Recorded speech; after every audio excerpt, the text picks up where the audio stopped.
Over the past decade, I've watched American troops operate on the front lines of war in Iraq and Afghanistan, both as a U.S. Marine and later as a journalist. During that time, two things have struck me. First, Americans have developed a low tolerance for seeing their soldiers return home in coffins. And second, soldiers are surrounded by an overwhelming amount of new technology. It's now part of their everyday lives. These two trends are shifting the way the U.S. fights its wars. The Pentagon is currently building an army of what it calls unmanned systems. It's their fastest growing arm of development. And there's a momentum to create machines with more autonomous capabilities, robots which can take certain decisions themselves. But what will this new era of warfare look like? And do the legal and political structures exist to deal with it? These are big meta changes that are happening in war that we've got to wrap our heads around. So I see this as a very major threat to respect for human rights. What is war going to look like when it's robot versus robot? Who wins that war, and how can you even tell?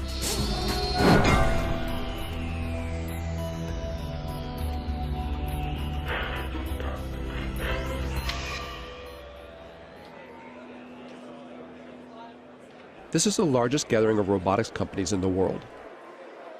It's organized by AUVSI, the Association of Unmanned Vehicle Systems International. So these are successfully used in operations at the reactors. Hundreds of private corporations and university researchers are here to show off their latest cutting-edge inventions. And so there's things that we can actually pick up with the gripper, use them to defuse a bomb, and then put them back. They're all either selling their products or soliciting funds for their projects. And most of them are targeting a single customer with deep pockets, the U.S. military. This is an annual conference for the robotics industry in Washington, D.C. Years ago, this was a pretty small gathering. This year, there'll be over 7,000 attendees. It's an enormous business here now. It covers everything. You'd be surprised what you could find. Everything from unmanned boats, ships, submarines, to armed drone helicopters. And just the air portion of the robotics or unmanned industries this year will be worth $7 billion. In 2009, the U.S. Defense Department earmarked $18 billion over 5 years for the development of unmanned systems. This boom in military robotics comes off the back of the so-called global war on terror. The wars in Iraq and Afghanistan, along with lethal action in Pakistan and Libya, have created a political and strategic space for unmanned robotic systems. It's not a situation where you're in these big, formation operations or fights. You're dealing with very explosive, very spontaneous events. So you need something that's watching all the time and something that's very adaptable to be able to move from one location to another very quickly. The U.S. Air Force is presently training more unmanned systems operators than it's training manned fighter plane and manned bomber plane pilots put together. But that actually makes perfect sense because they're actually buying more unmanned systems than they're buying manned fighter planes or manned bomber planes. The number of drones in use by the U.S. military has surged from a handful in 2001 to over 7,000 today, and the number of ground robots has shot from 0 to 12,000.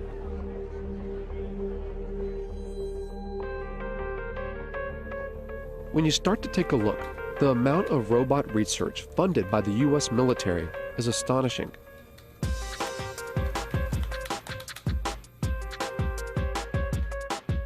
Fault Lines put in more than 100 requests and follow-ups to the Pentagon, military contractors, private robotics companies, and university research labs. But gaining access to see how these tax dollars are put into use isn't easy. When we could actually get a response, it was almost always a firm no. After several months of chasing, only a handful agreed to allow us to film.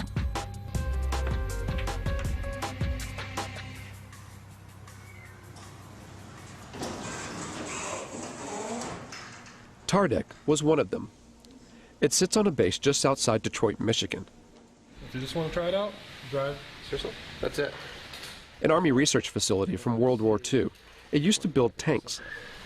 Wow, look at that. Now much of their work is dedicated to robotic technology. What we're looking at here at Tardec is unstructured environments. So robots that can move out of the area of very strict programming. So one of the ways of doing that is through teleoperation. So we have, it's not the classic robot, it's somebody actually controlling something. It's not a remote controlled car because it's doing it through a TV set. All the robots here are collaborations between TARDEC and private companies or university labs, or both. Companies like iRobot in Bedford, Massachusetts. This is the home of the PackBot, one of the first ground-based robots the U.S. military adopted after 9/11. Thousands are being used in Iraq and Afghanistan to defuse improvised explosive devices, or IEDs. The old way of doing business was to ask an individual, our sons, our daughters, our brothers, our sisters, to mount up one of those heavy, cumbersome, hot bomb suits and literally to waddle out to go face to face with an IED. Today, we do that at distance, and we do it virtually via a robot. Much, much better way to do business. So the interesting thing about this one is light. It weighs about 5 pounds or so. And here's what the military wanted.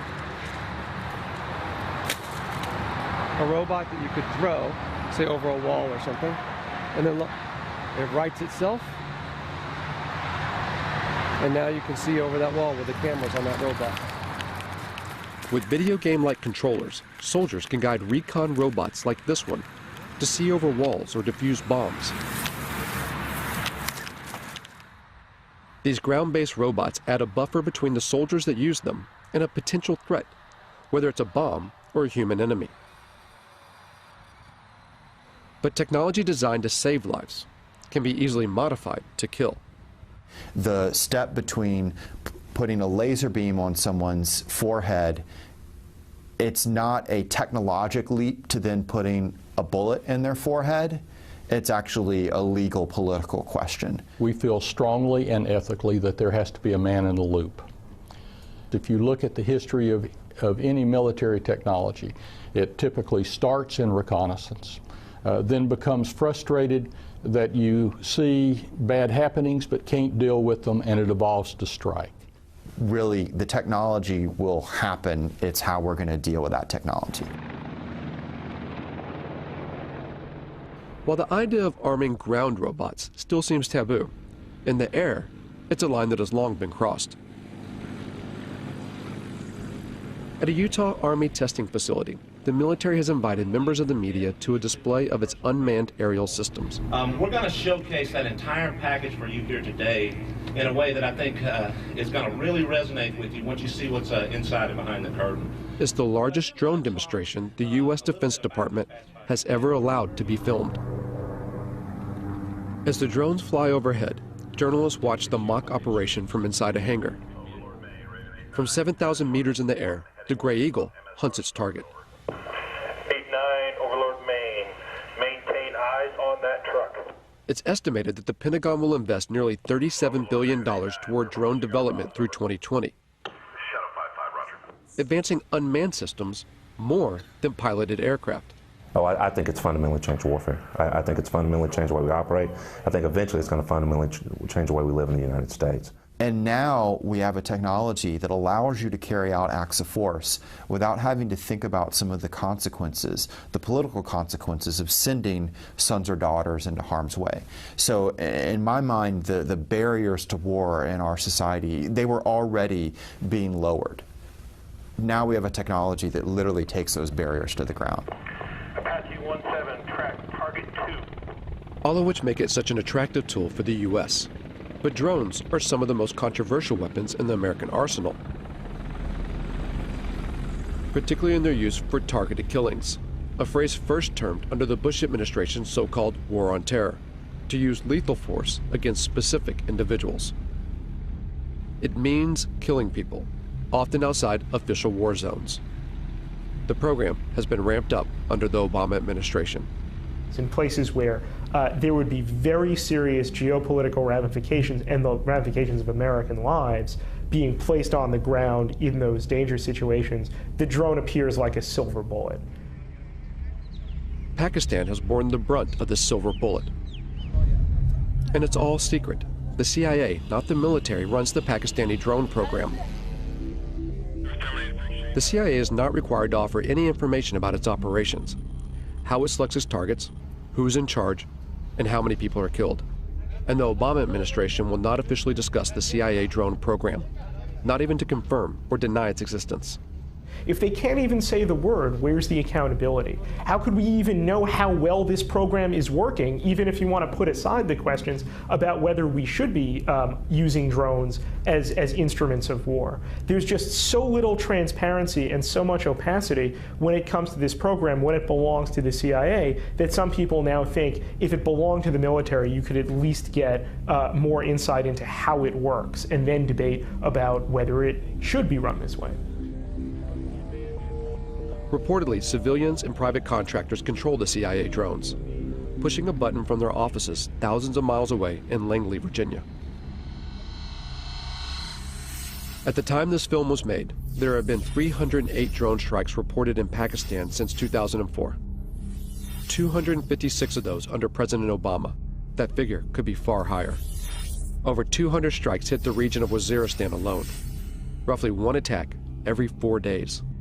Conservative estimates put the total number of deaths around 2,900. Of those, over 750 were civilians, including 175 children. And at least 1,100 people have been injured. The CIA and the Obama administration have extended these strikes to Yemen and Somalia, and according to recent U.S. diplomatic cables released by WikiLeaks, the United States is building secret drone bases in places like Ethiopia and the Seychelles, an indication that Washington wants to increase surveillance and strikes in the region. At least a dozen strikes have been carried out in Yemen, one of which in late September killed Anwar al-Awlaki, an American-born imam with alleged ties to al-Qaeda. The willingness to target and kill a U.S. citizen provides just one example of how this secret war often operates beyond recognized legal boundaries. If a intelligence operation carries out an airstrike that goes awry, that accidentally kills civilians, that violates the rules of engagement, there's not a court-martial process set up for that. There is, in my view, at the end of the day, no accountability for what is going on now. Philip Alston spent 6 years studying the legality of the U.S. drone program for the United Nations Human Rights Council. The congressional committees have, as far as anyone knows, never exercised oversight in any specific way in relation to these killings. He says that the American government's justification for the strikes, self-defense in response to 9/11, even now, 10 years later, is a manipulation of the international laws governing conflict. Now, in terms of international law, that represents a fundamental breakdown in what are called the rules on the use of force. It would enable the United States to use force against any target, any country, any time. Following 9/11, Congress passed a resolution called the Authorization for Use of Military Force, or AUMF. It allows the U.S. president to use military force anywhere against people believed to be responsible for 9/11. And when the Obama administration has been asked, what authorities do you possess to go, into Yemen, to go into Somalia, even, outside Afghanistan into Pakistan, for the purposes of attacking people that you say are aligned with al-Qaeda, they use the AUMF. I think the U.S. is certainly risking setting itself up for a significant global backlash against its extension of power extraterritorially. But the bigger problem, of course, is other states saying, well, this is the norm. You do it. Why shouldn't we do it?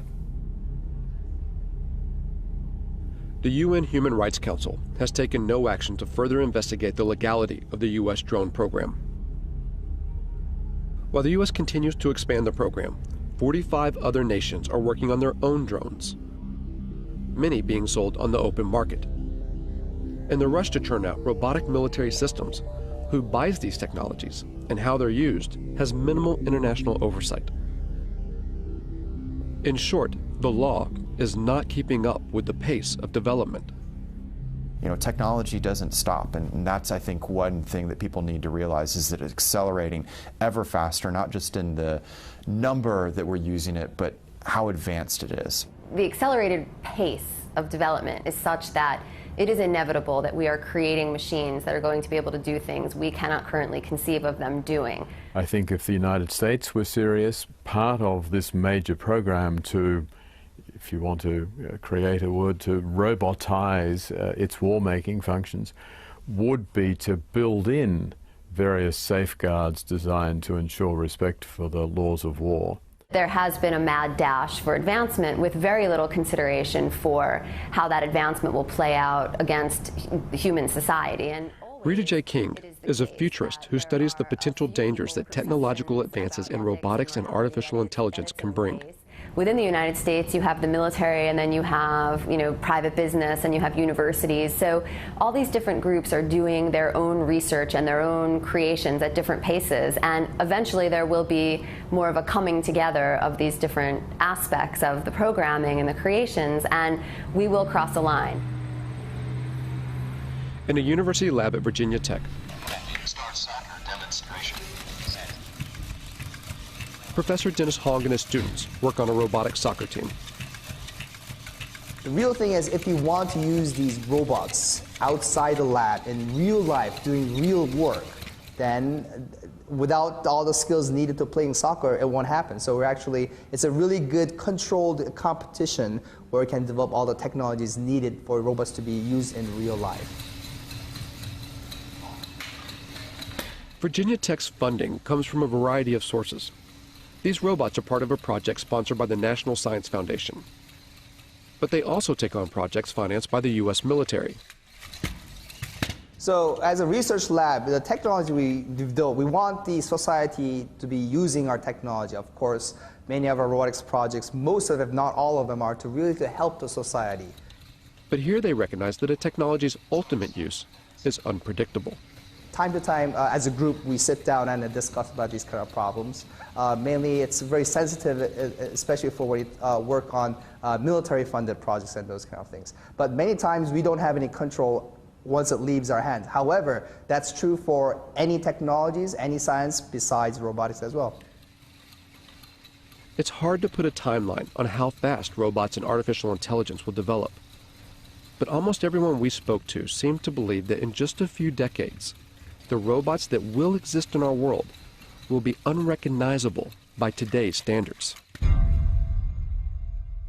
I think the probability is virtually one, a certainty, that machines will be as intelligent as people, that we will have intelligent robots, that robots will be ubiquitous. So then the consensus of people in the industry is somewhere around 2025, 2030, and even if you were to say, oh, that's optimistic, so maybe it's 2050. Maybe some of us won't be around to see it, perhaps, but it's not that far in the future. It's not 1,000 years. It's not 500 years. It's certainly not never. When people say machines will never be as smart as people, never is a very long time. The robots that we create could, of course, eventually will become much smarter than we are. And because they're smarter than us, we won't be able to conceive of how smart they are. And we'll have no control over that. And I don't think our brains are really equipped to accept the enormity of what that means, because we do find ourselves intelligent now. Science fiction stories have always made predictions about conflict between machines and people. The way to avoid that is for humans to always be at least as intelligent as their machines. While we may not know exactly if or when robots will become as intelligent as humans, at AUVSI, the talk of autonomy, of military robots taking more decisions by themselves, is growing. Work on the next generation of autonomy, maybe before it's really needed, to show where it can go. General Riggs talked about unfair advantage, and I'm in full agreement with him. We want unfair advantage. We want lots of unfair advantage. Why shouldn't we? And unmanned systems, and especially weaponized unmanned systems, clearly provide a huge advantage. So how far will robot autonomy go? And will a robot ever be allowed to make the ultimate decision? to take a human life. Officially, the U.S. military claims there will always be a man in the loop, that a human will always make the decision to kill. But there are signs that this may not always be the case. In 2006, the Army funded a major study to find out if lethal autonomous robots could be programmed to act ethically on the battlefield. There's a long and rich history of war crimes in every war. We try and train our soldiers, and soldiers are instructed in this, but we are human beings. And there is emotions, there's anger, fear, frustration. We don't have to put those in autonomous systems. We can engineer out the emotions that get in the way. Ron Arkin, a professor at Georgia Tech, worked on this study and argues that robots can be more ethical than human soldiers, even in decisions to kill, by programming in what he calls bounded morality. You establish a venue, a region, or a task environment, or a mission under which the system is operating, and you engineer that system to make sure that it acts appropriately under those particular circumstances. Whether it makes that decision what to fire at, when to fire, and who to fire at, that I think is a critical decision that we already sort of ritualize within the military decision process, and we shouldn't relinquish that. There's reasons to deny people their right to life, self-defense, intervening on behalf of another to defend their life. But those are decisions that human agents and moral agents should be making, and not automatic processes. I will never, ever make the claim that these systems will be perfect. But I do make the claim that, I have the belief that these systems can outperform human beings in the battlefield, ultimately from an ethical perspective. We do have a moral responsibility to try to prevent this, and to not invest our time and energy and resources as scientists, as a society, into building a technology that has that kind of capacity to kill people on its own. But for now, there are no signs that research like this will stop. Because there's an assumption that underlies not only Arkin's work, but also the billions spent on defense. The assumption that war will always continue. War is a very cultural thing. It's a kind of a social deliberation instead of a moral deliberation, or a cultural deliberation, if you will. Like, how do we want to fight wars? What is it to be a warrior in this society? And what does this society decide that war is about and is good for? In the past, battles had formal boundaries and ends, where each side had to bury their own. But as more robots go to war on behalf of humans, what stake does society hold? As killing becomes more automated, does it make war all too easy? So I think that is a big issue as far as what these technologies are going to do, and making war much easier to become involved in, and really detaching, especially in the United States, the American public from its sense of responsibility and moral and social deliberation that should go into deciding when wars occur. A lot of people say, well, why don't we stop working on this technology? There's a problem, though. You'd have to stop science. It means you'd also have to first stop war and stop capitalism. And there's such a vast amount of money that goes into thinking about defense problems and solving defense problems, that if we turned that time and energy and resources into solving more practical problems, we would actually probably alleviate most of the social and political problems that cause us to have defense and security concerns. And the fact of the matter is that most of the funding that's going into robot research, of course, is to create a better war machine. And to what end? It demonstrates how far we are from the sort of intelligence we need to build robots that can help us instead of hurt us.